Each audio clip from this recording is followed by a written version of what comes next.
Hey, make no mistake, this instrument has nothing to do with the Guringai culture of the land of which we're standing on. And I'm a visitor, being a Dungari boy from mid-north coast New South Wales, from Kempsey. But I got to tell you, this instrument comes from 6,000 kilometres north from a place called Dalamboy, which is near Nhulunbuy in northeast Arnhem Land, the home of the Iraqi, the didgeridoo. And it certainly feels like we're up there today, doesn't it? We're a bit late for a wet season in their terms up there, but we've got it down here. What we do have is some glorious smoke to double cleanse you today, along with the deluge of rain. And I'd like to acknowledge this beautiful land here. And particularly I'm going to acknowledge my beautiful gum leaves, which are about to cause an inferno. Coming from just nearby in Gumbuya Reserve, just up the road there in Lambie Heights. And that's a beautiful thing about this area, isn't it? The richness of the remnant sites that you still have in this area. So as Dungari boy playing a yungu instrument, standing on Guringai country, I'd like to acknowledge this beautiful occasion, and I'm sure we're in for a treat today. Thank you.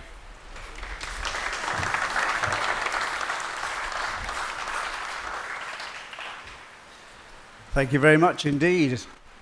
That, of course, was Blak Douglas, who's the award-winning contemporary artist and winner of the Archibald a couple of years ago. I'm Murray Virgo, I work here, and I'll continue with the emceeing for the rest of these events. And perhaps I should just start with a little bit of housekeeping. There's absolutely no smoking on site here, nor vaping for that matter. Anybody that wants the use of any facilities, they're to my left behind me, and there's one in the corner to the right. And you may have noticed that we have a bar here, and there will be food circulating, so hopefully you'll be able to take advantage of that. The way things are going to go is that we have a welcome for our distinguished guests, of course, being the Mayor of Northern Beaches, Sue Heins, and we have James Griffin, MP, State Member for Manly, the Shadow Minister for Energy and Climate Change, and also for Customer Service and Digital Government. You must be a busy man. Zali Steggal, of course, OAM, MP, Federal Member for Warringah. And can I acknowledge also that we have Michael Regan here this afternoon, the Independent MP for Wakehurst. And indeed, all of you brave souls who've come a long way, some of you, for such a lovely afternoon's event. The way things will happen is we'll have a few speeches by our dignitaries, and I'll introduce them as we go, and at the end we'll have a presentation from David with the assistance of some wizardry on screens and things, and then we'll be able to partake in the lovely food and drink, chat away until such time as things wrap up. So without further ado, perhaps I could ask Sue Heins, the Mayor of Northern Beaches, to come up and say a few words. Is she here?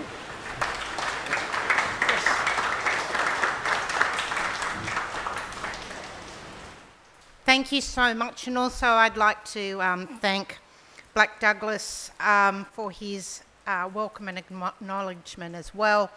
I've seen some of your work down at the Manly Art Museum and Art Gallery down there, and you're just sensational. Very proud to see you here, so thank you. Today we are here to celebrate the success of Revolve Battery and to congratulate Colormaker Industries as they continue on their journey to achieve net zero emissions by 2025. We all know that there's an increasing need for efficient and reliable energy storage solutions, and Colormaker continues to make these giant steps forward to meet these challenges.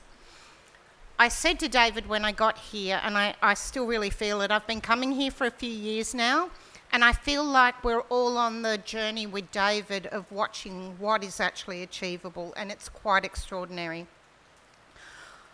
On the Northern Beaches, we produce approximately 2 million tonnes of CO2 a year, with electricity consumption responsible for approximately 56% of that.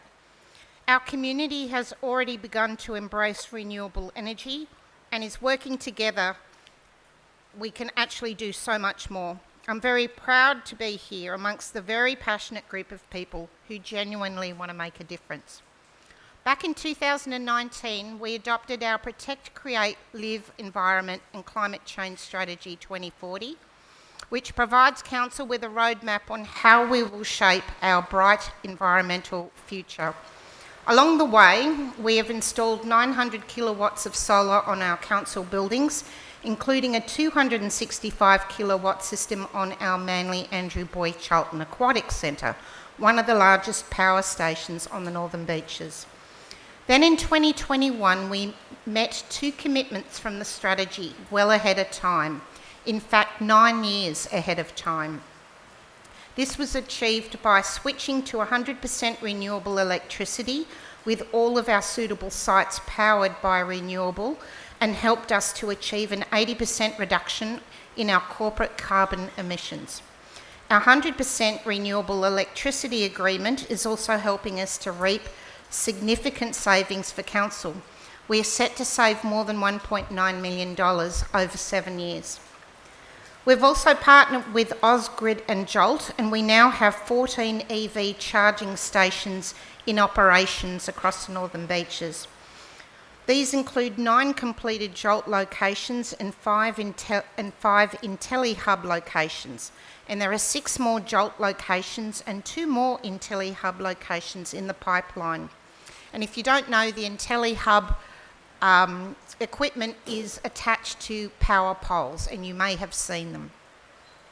Jolt has told us that the charger utilisation continues to grow as EV update on the Northern Beaches continues to outstrip other LGAs in Sydney. We will continue working with Jolt as it is clear the demand is increasing, with many residents changing over to electric vehicles to take advantage of free charging options. We've also partnered with Ausgrid to support solar uptake with the launch of the first community battery trial on the east coast of Australia at Beacon Hill, which is now finished. But we haven't stopped there. We will have another one, although a different model, installed in Warriewood, thanks to Ausgrid. So if you'll indulge me for a moment, I just want to mention our fabulous business community, including those here in Brookvale who are keen to make a change. And we have a sustainability business program which aims to support businesses on their sustainability journey and their road to net zero.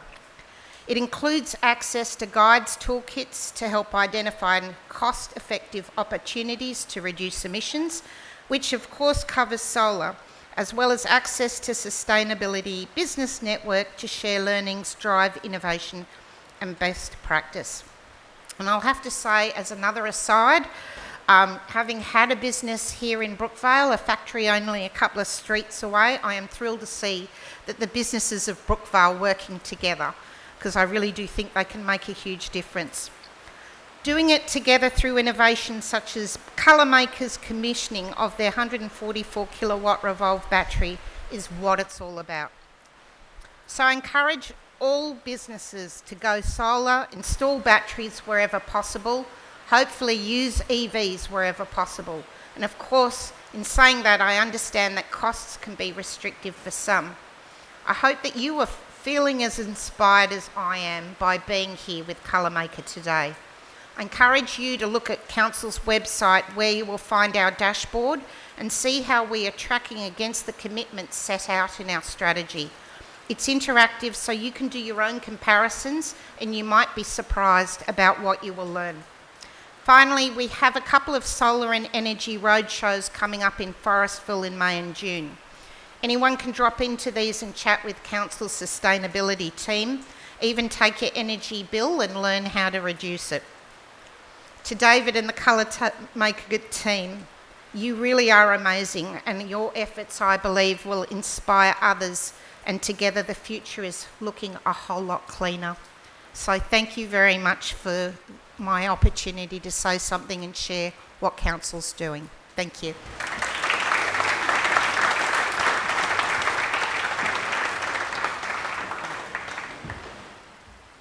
Thank you very much, Mayor Sue Heins. That was terrific. Next up, we have James Griffin, MP.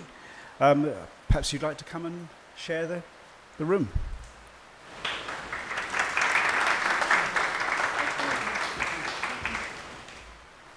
Thanks so much, Murray, and good afternoon, ladies and gentlemen. I too, like the Mayor, am incredibly proud to be here this afternoon with David and the Colormaker team to celebrate what is a wonderful occasion. I think we all, in fact, as residents of New South Wales, can be incredibly proud of the industry in our state in the way that it has led the country on the path to net zero. And we're in a pretty unique position in New South Wales where, thankfully, you've got, at least in the state parliament, a race to the top when it comes to renewable energy and our strategy towards getting towards net zero. And in fact, only in the last month or so, we have, thanks to the advocacy of people like Zali and Michael and Rory up in Pittwater, an example of bipartisan politics when it comes to energy policy and saying no to offshore mining, oil and gas.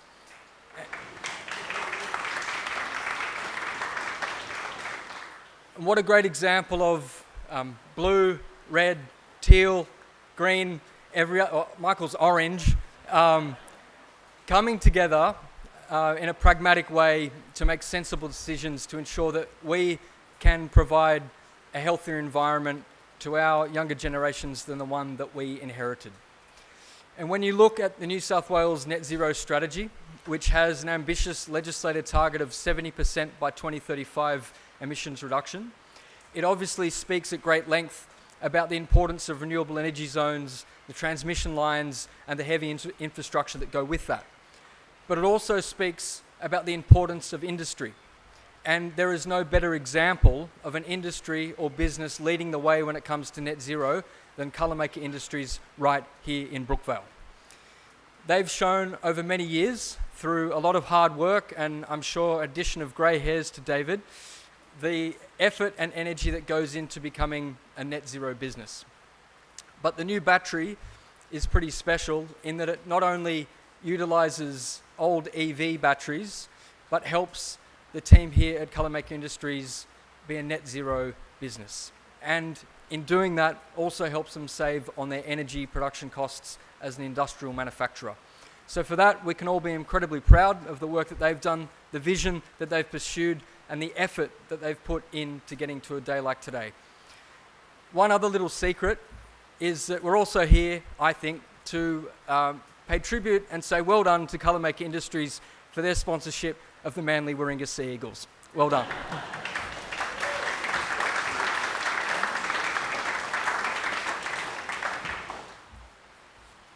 Thank you very much, James. That was terrific. So next we have the wonderful Zali Steggal.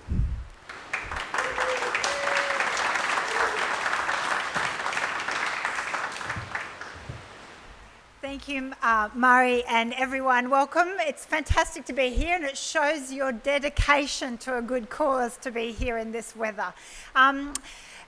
Thank you for the incredibly moving and significant acknowledgement of country. I think as we pay respects to traditional owners and acknowledge their incredible custodianship of this country, it's really important to pause and reflect on what that means and their incredible care. I actually just came from a citizenship ceremony where we go to great lengths to remind new Australian citizens about how we are an incredibly diverse, multicultural society. We encourage them to think about that becoming an Australian citizen does not mean giving up your citizenship, your culture, your language.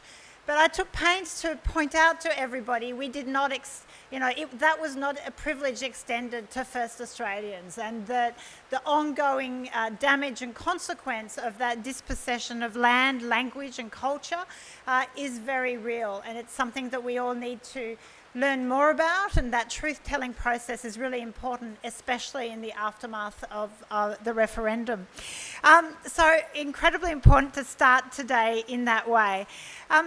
Obviously, we are all here with a very real purpose and the importance of reducing emissions. And we all have a part to play in that, big and small, individuals, every resident, every citizen, but every business. And that's where David and the team at Colormaker have been incredible leaders in what is required to show how it's done. I've referred to Colormaker's journey many times in Parliament and at events to really help point to people and to small businesses how that can be done.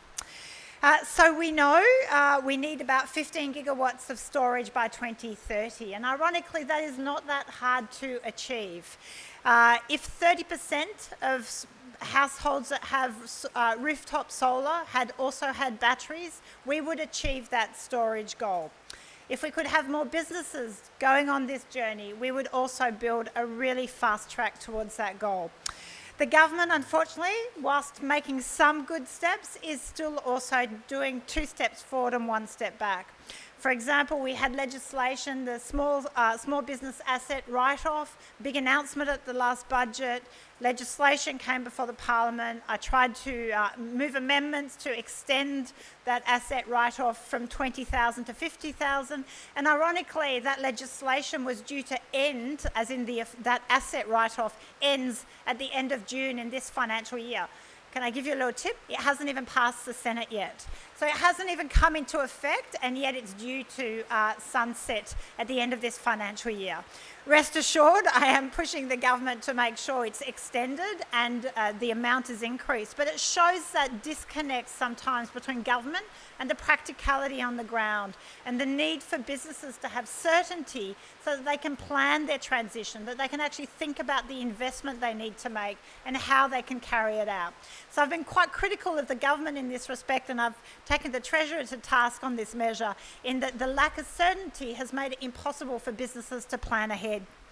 Now, of course, households also need help, and we have the Household Upgrades Fund, which the government, again, is taking too long and really not, it is not delivering the funds that were promised to households. It is there to help lower socioeconomic, those that cannot afford that transition, to do it. But there has yet been $0 transitioned from that fund to actual households, and that is many months after the announcement was made at the last election. So whilst I agree with James, at a state government level, we have a great race to the top when it comes to reducing emissions. Still need to talk about koalas and forests, but in that sense, there is the renewable energy zones, there is great progress. Federally, there still needs to be much more pressure. We're still seeing too many gas projects get approved. We see pipelines approved just before long weekends, mines and projects still being extended. We can't afford that. If today's weather is anything to give a sense of urgency, with every degree of warming, we will get an extra 7% humidity. These events, these flooding events, will happen more and more often, more and more severely. The New South Wales Government just released a report identifying the Northern Beaches as the second most at-risk local government area after Byron Bay. Now, what that means to every one of us is rates going up because all of our public infrastructure will be demolished by constant battering of events, high flooding risk. Your insurance premiums, I'm sure you've all experienced them. I know I've talked to David about them here from a business point of view. Insurance premiums are going to risk just unmanageable levels. So it's all very real. It's happening now. We know temperature tipping points are being reached, and we really have no time to waste. We need to set a very ambitious, nationally determined contribution for 2035, and that pressure is going to need to come from all of you. I will do my bit, but I need all of you. The next election federally will be by May next year, and whatever is debated in terms of a 2035 target at that election will be what Australia's contribution under the Paris Agreement is. And if there is not sufficient pressure applied to make that a meaningful science-based target, a minimum floor of 75 by 35, we simply will not slow down global warming. And these events will become daily and much more frequent occurrence. So, I don't want to finish on doom and gloom. What I know is that today, this shows that when there's a will, there's a way. When you put your mind to it, when you put a company, you put resources to it, you can absolutely move the dial. So we know Brookvale is an incredibly vibrant business community. Well, I know I'm working with Michael. I want to get locally powered electric buses servicing the Northern Beaches. We are all really focused on that. So keep up the great work. I know you are all passionate in this field to be here today. Huge congratulations to David and the team at Colormaker. It's a fantastic battery. I want to see many more. Thank you.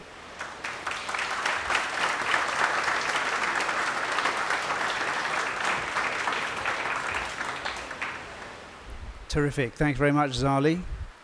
Okay, so without further ado, we have our Managing Director, David Stuart, who would like to say a few words.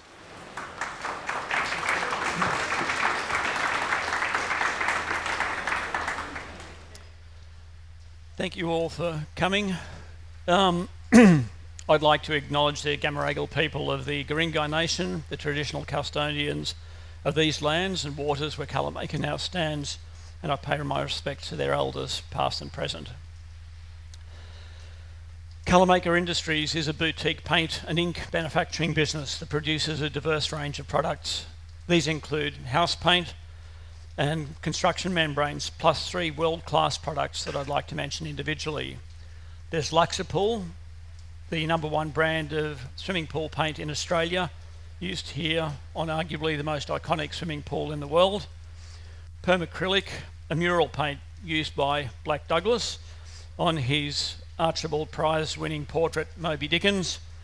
And Permaset, the #1 brand of water-based textile screen printing ink here in Australia, produced here in Brookvale and sold all around the world.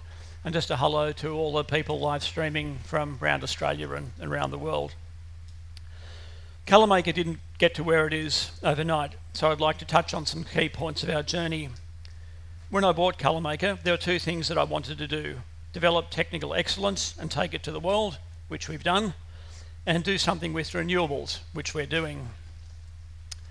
In 2003, Permaset was very much the #1 water-based textile screen ink in Australia that contained 35% white spirit. So that meant that every 3rd bucket was going up into the atmosphere as a greenhouse gas. Through 2004, we did the R&D to make it solvent-free, and in 2005, Permaset Aqua was launched in Australia. To the art materials trade in Frankfurt in 2006, and to the screen printing trade at FESPA Berlin in 2007. In 2012, Permatone became the first ink from outside the UK to gain organic approval status from the Soil Association.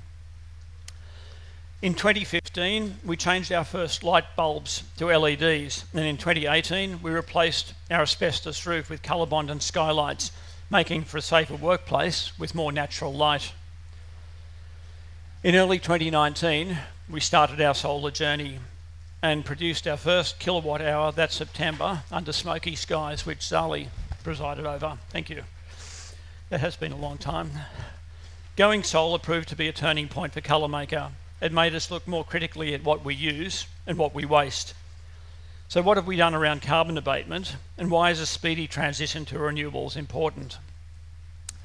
If you look at a chart showing the increase in carbon dioxide in the atmosphere, to me at least, the reasons jump out. It's frightening. It's one of the reasons that it's so important. There is a cost in doing nothing. For example, since 2017, our insurance for this business on this site, despite no claims, has gone from $56,000 to $186,000 a year. And that's crippling, not just for our business, but right across the whole society.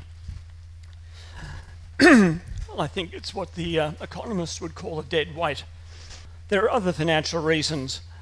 The EU leads the world in sustainability policy and practice, and has already set up an emissions-based trade barrier, CBAM. Very catchy. The Carbon Border Adjustment Mechanism.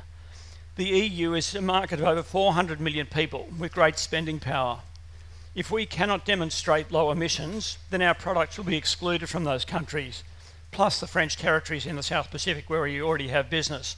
And other countries will surely follow if they're not following already. So what have we done? 4.5 years ago, we put on 100 kilowatts of solar panels, and they were slated to produce twice as much electricity as we were using at the time and save over 150 tonnes per year of CO2. From the very first month, our power bills began to plummet. In 2020, we bought an electric delivery van to get our freight footprint down and soak up some surplus electricity, and we commissioned an energy audit. That audit showed that 26% of our electricity was being used for compressed air, and of that, 1/3 was being wasted.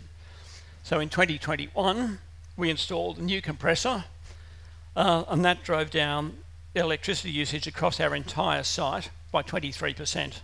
So it went from over 72,000 kilowatt hours to 60. That one small change made a giant difference, and I think there's lessons in that for what each of us do right across the economy.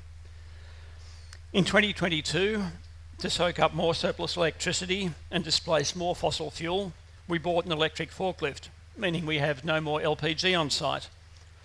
We also bought a mega shredder to give some of our waste cardboard a second life, reducing both the tonnage of paper that we were buying in and that being sent off-site for recycling. That's truly a win-win. At this point, though, with our solar panels now producing more than twice as much electricity as we used, we were still only 65% self-sufficient, but exporting 2/3 of our production to the grid. So in mid-22, we installed a redback battery, and that took us to a new record of 83% self-sufficiency. Over Christmas 22, we bought 2 more EVs to get our staff carbon footprint down and to soak up yet more surplus. With these additions, our small but growing fleet of EVs has been saving roughly 250 kilometres of ICE commutes per working day. And then finally, around a year ago, we welcomed the body of the 144 kilowatt hour Revolve that you can see over here. This was designed and built in Australia around Second Life Nissan Leaf batteries with very, very sexy cell management technology. It has the same storage capacity of 11 Tesla Powerwalls, but at half the unit cost. So it's a great story on at least 3 fronts. That was April last year. However, it wasn't until the middle of last year that certification was finally completed, and only in October last year that the Revolve was finally commissioned. Here I'd particularly like to thank James Griffin. He's hiding, I can't, thank you. Thank you very much for your advocacy on this. It was very much needed and very much appreciated. In the event, we could only run the Revolve for 3 weeks in test mode, but over that time we were able to store overnight enough clean electricity produced by our own solar panels to fully power our factory production the following morning. That was a huge step forward and augurs exceptionally well for the coming months and indeed for the future. In November, we had to put things on hold while we did a risk assessment. That, together with a variety of the issues that emerged, has meant that it's only been since mid-March that this battery has finally been set to operating commercially. And that, ladies and gentlemen, makes this the first in the world to be certified, and if on cue, it sort of came to life, to be certified, commissioned and operating commercially. And that's what we're here to celebrate today. Thank you. Where's Marcy? Oh, there's. So if you want to talk about the Revolve afterwards, Marcy's the one to talk to. As that milestone approached, with a huge thank you to Fred Hopley, we added a dashboard in the factory so that in real time we could see how much electricity we're producing, how much we're using, how much we're storing, and we can amend our workflow and work practices if required. It is a work in progress, but the visibility that this data display provides has been absolutely embraced and is already proving its worth to our production team. It's fantastic. I guess it's a very live example of what good decisions you can make if you've got good data in real time and you act on the science rather than on spin. And then just last Saturday, we added our second electric delivery van, a Mercedes e-Vito. So thank you, Walter. Where are you? Put your hand up. Oh, right at the back. If you want an EV, go and see Walter. So why did we opt for a big battery? What have we achieved and what are we expecting? As Peter Dutton so astutely observed, solar panels don't produce electricity when the sun doesn't shine. And in our context, despite the massive surplus that we produce ourselves, that was forcing us into the arms of the rapacious coal gentailer cartel. Not that I'm biased. At this point, I'd like to make a brief aside. Australia gets more sunshine than any other country in the world. Just as a trick party question, Sydney is actually closer to the equator than Rabat, the capital of Morocco. To put Australia in a European context, we have an embarrassment of riches, and from that, we not only have a massive opportunity, but I would argue an obligation to show the rest of the world what's possible. Since going solar 4.5 years ago, we've generated 640 megawatt hours of electricity, saved almost 700 tonnes of greenhouse gas, and sent well over 400 megawatt hours to the grid, enough to power over 75 homes for a year. For the 12 months pre-solar, our carbon footprint from electricity alone was 77 tonnes, and our electricity costs were 23,000, which you can see at the very top of the graph. With just solar, that had come down to about $6,000. Once we added the little battery, our carbon footprint went to minus 85 tonnes. Our electricity bill was negative. And over 12 months, our EVs covered over 50,000 kilometres, saving another 11 tonnes of greenhouse gases and $13,000 in fuel costs, most of which would have all gone offshore. That adds up to savings of $37,000 a year, with a carbon turn of around 173 tonnes baked in every year. Again, one small change that has also resulted in giant benefits. We didn't do it for the money, but the numbers are absolutely compelling, and it certainly hasn't ruined our weekends. In the little battery's first year, we also cut demand by 85% in kilowatt hours and cost by 85% in kilowatts and 92% in cost. As a proxy for strain on the grid that the DNSPs like to complain about, that's not only good for us, it's also better for the grid. It's another win-win. And with the Revolve in trial mode for just 3 weeks last year, we were able to reduce our demand by yet another 30%. So with the Revolve now starting to do its thing full time, there'll be plenty more where that came from. So where to from here? There's already a little bit of sunshine in every drop that we make, and we're well advanced on our mission to achieve net zero by 2025. To quantify that, we're in the midst of a 5-part carbon audit. Where our electricity comes from, what solvents and other emissions come out of our business, our freight out, our freight in, and our staff getting to and from work. Notwithstanding what we have achieved, we have a big to-do list and not a lot of time. For us, the next big things are completing our carbon audit, integrating the Revolve more completely into our operation, getting our new Mercedes EV out on the road, making clean deliveries around metropolitan Sydney, and achieving net zero by 2025, now only 270 days away. And I would argue there is urgency. If there are any local businesses or schools here who want to join us on this journey, then please let us know. We'd love to help. There are people here from the Solar Alliance who can help provide technical assistance and moral support. To Sue Heins, James Griffin and Zali Steggal, thank you all for coming, and thank you for all that you're doing to push for a faster transition. What you've achieved is inspiring. You're setting great examples of what a better world could and should look like. And to the Colormaker team, to our consultants, suppliers, customers and service providers, I want to thank you all from the bottom of my heart. These achievements are yours. What we are where we are today has come from great efforts from a great team, each with individual talents. Thank you. These results have come from countless hours spent by innumerable people over many years, all giving generously of their time and expertise. Together, we've made this happen.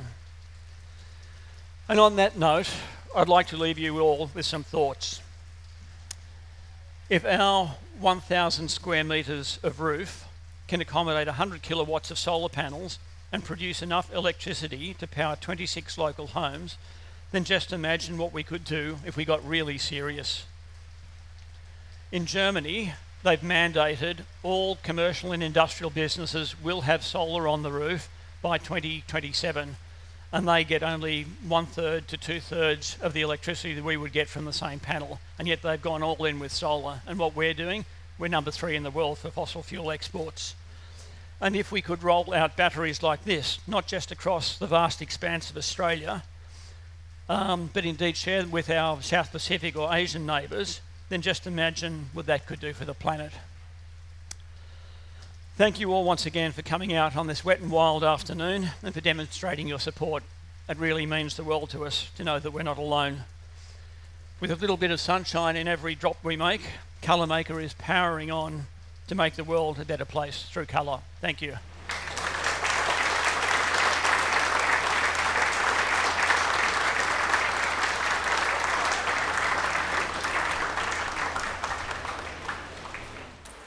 Well, thank you very much, David. That was terrific.